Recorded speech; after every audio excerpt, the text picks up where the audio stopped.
மெதுவாக நகரும் லோரிஸ் பார்வைக்கு அழகாக தோன்றினாலும் பெரிய கண்கள் கொண்ட இந்த மென்மையான விலங்கு ஒரு இரகசிய விஷத்தை கொண்டுள்ளது. இரவில் மெதுவாக நகர்ந்து வேட்டையாடும் இந்த விலங்குதான் லோரிஸ். லோரிஸ் ஒரு விஷம் கொண்ட விலங்கு. இது அதன் முழங்கையில் சுரக்கும் எண்ணெயை வாயில் உள்ள எச்சிலுடன் கலந்து ஒரு கடியை உருவாக்கும். இந்த விஷம் மனிதர்களுக்கு வலி, வீக்கம் மற்றும் அரிப்பு ஆகியவற்றை ஏற்படுத்தும். இவற்றின் பெரிய கண்கள் இரவு நேர வேட்டைக்கு மிகவும் பொருத்தமானவை. குறைந்த வெளிச்சத்திலும் தெளிவாக பார்க்கும் ஆற்றலை இது வழங்குகிறது. இதன் மெதுவான அசைவுகள் வேட்டையாடிகள் கண்களில் இருந்து எளிதாக மறைத்து அவற்றின் அசைவுகளை உணராதவாறு பாதுகாப்பை வழங்குகிறது. இவை தங்கள் வாழ்க்கையின் பெரும்பகுதியை மரங்களில் செலவிடுகின்றன.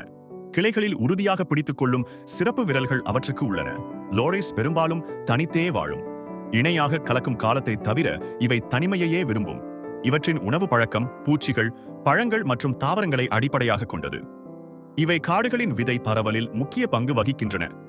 லோரிஸ் ஒரு மென்மையான தோற்றம் கொண்டதாக இருந்தாலும் அதன் வாழ்க்கையும் தனித்தன்மை கொண்ட குணாதிசயங்களும் நமக்கு இயற்கையின் இரகசியங்களை உணர்த்துகின்றன.